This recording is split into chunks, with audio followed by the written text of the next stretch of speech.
आप जीवन के ऐसे मोड़ पर खड़े हैं जहां चारों तरफ अंधेरा ही अंधेरा दिखाई दे रहा है। मन में प्रश्न है लेकिन उत्तर नहीं। परिश्रम बहुत है लेकिन परिणाम नहीं। लोग बहुत हैं लेकिन अपना कोई नहीं। आप बार बार सोचते हैं मेरे साथ ही ऐसा क्यों हो रहा है। मैं क्या करूं, किस रास्ते पर चलूं, क्या मैं हार चुका हूं। यही प्रश्न कभी अर्जुन के मन में भी उठे थे। अंतर केवल इतना था कि अर्जुन युद्ध भूमि में खड़ा था और हम जीवन भूमि में खड़े हैं। उसके सामने अपने लोग थे, हमारे सामने हमारी समस्याएं हैं। उसके हाथ से गांडीव छूट रहा था, हमारे हाथ से धैर्य छूट जाता है। उसकी आंखों में आंसू थे, हमारे हृदय में चिंता है। और तब जब अर्जुन को कुछ भी समझ नहीं आया, जब सारी बुद्धि काम करना बंद कर गई, जब मन भ्रम में डूब गया, तब उसने किसी मनुष्य को नहीं पुकारा, उसने श्री कृष्ण की ओर देखा। यहीं से जीवन का सबसे बड़ा ज्ञान शुरू होता है। आज हम उसी ज्ञान को समझेंगे, क्योंकि गीता कहती है जब संसार के सारे रास्ते बंद दिखाई दें तब वास्तव में रास्ते बंद नहीं होते। हमारी दृष्टि बंद हो जाती है और दृष्टि खोलने का कार्य श्री कृष्ण करते हैं। भ्रम का कारण संसार नहीं, हमारा मन है। अधिकांश लोग सोचते हैं कि उनकी समस्या बाहर है। कोई कहता है परिस्थितियां खराब है, कोई कहता है लोग अच्छे नहीं हैं, कोई कहता है भाग्य साथ नहीं दे रहा। लेकिन गीता एक अलग सत्य बताती है। श्री कृष्ण अर्जुन से कहते हैं कि मनुष्य का सबसे बड़ा मित्र भी उसका मन है और सबसे बड़ा शत्रु भी उसका मन है। सोचिए, जब मन शांत होता है तब छोटी सी झोपड़ी भी महल जैसी लगती है, लेकिन जब मन अशांत होता है तब महल भी कारागार लगता है। इसलिए जब कुछ समझ ना आए, सबसे पहले समस्या को बाहर मत खोजो, अपने मन को देखो। क्या वो भय से भरा है, क्या वो क्रोध से भरा है, क्या वो मोह में फंसा है, क्या वो भविष्य की चिंता में डूबा है।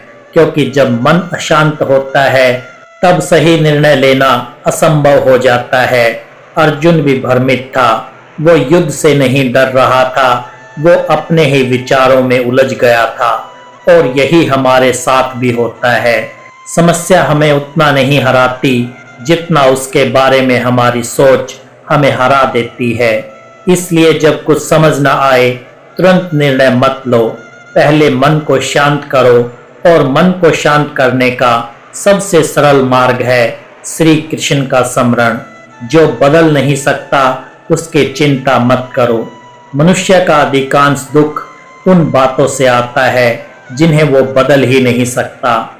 बीता हुआ कल, दूसरों का व्यवहार, समय का प्रवाह, मृत्यु, परिणाम, इन सब पर हमारा अधिकार नहीं है। फिर भी हम दिन रात इन्हीं की चिंता करते रहते हैं। गीता में श्री कृष्ण स्पष्ट कहते हैं मनुष्य का अधिकार केवल कर्म पर है, फल पर नहीं। श्री कृष्ण कहते हैं तुम कर्म करो, फल मुझे सौंप दो, क्योंकि फल समय के अनुसार मिलेगा। जब ये बात मन में उतर जाती है तब चिंता कम होने लगती है। हर घटना में कोई ना कोई शिक्षा छिपी होती है। मनुष्य दुख आते ही पूछता है ये मेरे साथ क्यों हुआ, क्योंकि जीवन में कोई भी घटना व्यर्थ नहीं होती। हर घटना एक शिक्षक है। श्री कृष्ण चाहते तो अर्जुन की सारी समस्याएं एक क्षण में समाप्त कर सकते थे, लेकिन उन्होंने ऐसा नहीं किया। उन्होंने अर्जुन को ज्ञान दिया। क्यों? क्योंकि समस्या से बड़ी चीज है समस्या से मिलने वाली शिक्षा। जो व्यक्ति शिक्षा समझ लेता है वो आगे बढ़ जाता है।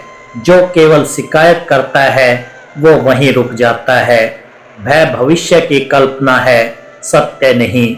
जब कुछ समझ नहीं आता तब मन सबसे पहले भय पैदा करता है।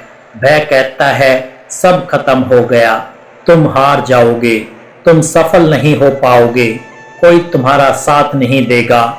लेकिन गीता हमें सिखाती है कि भय का अधिकांश भाग वास्तविक नहीं होता, और सबसे बड़ी बात, उसे स्वयं समझ नहीं आता कि उसके साथ क्या हो रहा है। यही वो अवस्था है जहां अधिकांश लोग गलत रास्ता चुन लेते हैं। श्री कृष्ण कहते हैं, जब मन टूट जाए तब संसार का सहारा मत खोजो, पहले अपने भीतर स्थिर परमात्मा का सहारा खोजो, क्योंकि संसार का सहारा परिस्थितियों के साथ बदलता है, लेकिन श्री कृष्ण का सहारा कभी नहीं बदलता। यही वो ज्ञान है जिसे आज हम गहराई से समझेंगे। मनुष्य अकेला नहीं है। जीवन का सबसे बड़ा भ्रम क्या है? ये कि मैं अकेला हूँ। जब कठिन समय आता है तब मनुष्य को लगता है कि उसे कोई नहीं समझता, कोई उसका दुख नहीं जानता, कोई उसकी पीड़ा नहीं देखता। लेकिन गीता कहती है, परमात्मा प्रत्येक जीव के हृदय में स्थित है, अर्थात तुम जहां भी हो, जिस परिस्थिति में भी हो, श्री कृष्ण तुम्हारे साथ है। मनुष्य संसार को देख सकता है, लेकिन परमात्मा मनुष्य के मन को भी देख सकते हैं। इसलिए जब सब दूर चले जाएं, तब भी श्री कृष्ण दूर नहीं होते।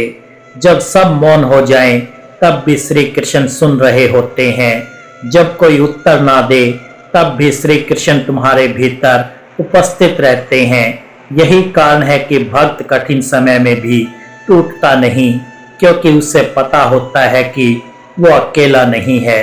अपेक्षा जितनी बड़ी होगी, दुख उतना बड़ा होगा। मनुष्य का अधिकांश दुख घटनाओं से नहीं, अपेक्षाओं से पैदा होता है। हम चाहते हैं कि लोग हमारे अनुसार व्यवहार करें।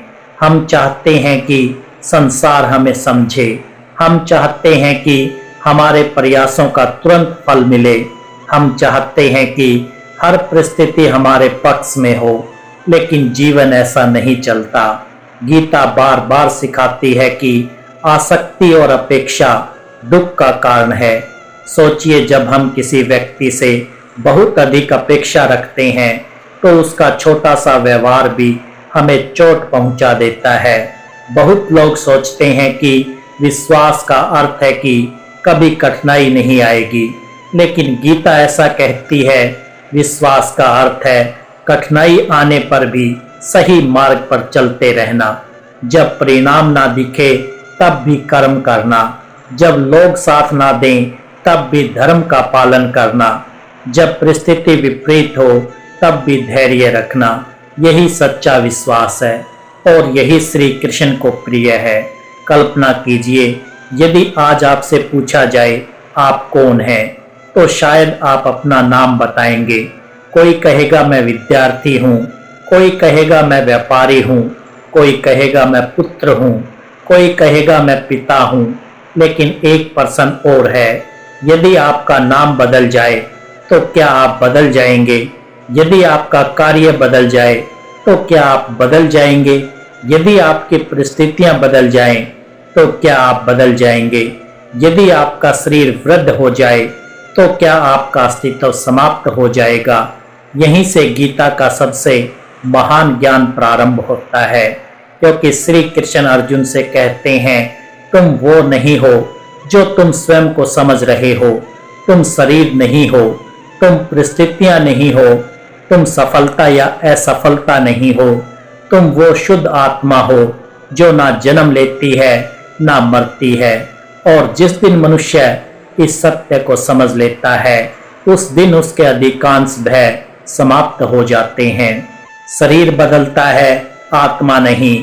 जीवन भर हम अपने शरीर को ही स्वयं समझते रहते हैं, लेकिन गीता कहती है, जिस प्रकार मनुष्य पुराने वस्त्र त्याग कर नए वस्त्र धारण करता है, उसी प्रकार आत्मा पुराने शरीर को छोड़कर नया शरीर धारण करती है। श्री कृष्ण स्पष्ट करते हैं कि संसार में कुछ भी बिना कारण नहीं होता। हर कर्म का परिणाम होता है, कभी तुरंत, कभी समय लेकर। मनुष्य अक्सर केवल वर्तमान को देखता है, लेकिन जीवन का लेखा जोखा बहुत व्यापक है। इसलिए कभी कभी हमें यह समझ नहीं आता कि कोई परिस्थिति क्यों आई। हम सोचते हैं, मैंने तो किसी का बुरा नहीं किया, लेकिन गीता सिखाती है कि कर्म का क्षेत्र हमारी सीमित समझ से कहीं बड़ा है। यहाँ महत्वपूर्ण बात ये नहीं कि हम अतीत को खोजते रहे, महत्वपूर्ण बात यह है कि वर्तमान में सही कर्म करें, क्योंकि आज का कर्म ही कल का भाग्य बनता है। जो ये समझ लेता है वो शिकायत छोड़ देता है, वो अपने कर्मों पर ध्यान देने लगता है और यही बुद्धिमानी है। सफलता और असफलता दोनों परीक्षा है। अधिकांश लोग सोचते हैं कि केवल कठिन समय परीक्षा है, लेकिन गीता कहती है सफलता भी परीक्षा है। जब असफलता आती है तो धैर्य की परीक्षा होती है, और जब सफलता आती है तो विनम्रता की परीक्षा होती है। असफलता पूछती है क्या तुम हार मानोगे, सफलता पूछती है क्या तुम अहंकार करोगे। दोनों परिस्थितियां मनुष्य के भीतर छिपे हुए स्वरूप को बाहर लाती है। इसलिए श्री कृष्ण सफलता और असफलता दोनों में समान भाव रखने की शिक्षा देते हैं, क्योंकि जो सफलता में स्वयं को खो देता है वो आगे चलकर दुखी होता है, और जो असफलता में स्वयं को खो देता है वो आगे बढ़ ही नहीं पाता। समान भाव ही स्थिरता का मार्ग है। संसार परिवर्तनशील है। गीता बार बार एक सत्य की ओर संकेत करती है। इस संसार में कुछ भी स्थायी नहीं है। जो आज है वो कल नहीं रहेगा। जो आज नया है वो कल पुराना हो जाएगा। जो आज सुख है वो बदल जाएगा। जो आज दुख है वो भी बदल जाएगा। लेकिन मनुष्य की समस्या ये है कि वो अस्थायी चीजों को स्थायी मान लेता है। वो धन को स्थायी समझता है, यश को स्थायी समझता है, संबंधों को स्थायी समझता है, और जब परिवर्तन आता है तो दुखी हो जाता है। श्री कृष्ण सिखाते हैं परिवर्तन से मत लड़ो, उसे स्वीकार करो, क्योंकि परिवर्तन संसार का स्वभाव है। जो इसे स्वीकार कर लेता है वो जीवन के उतार चढ़ाव में भी शांत रहता है।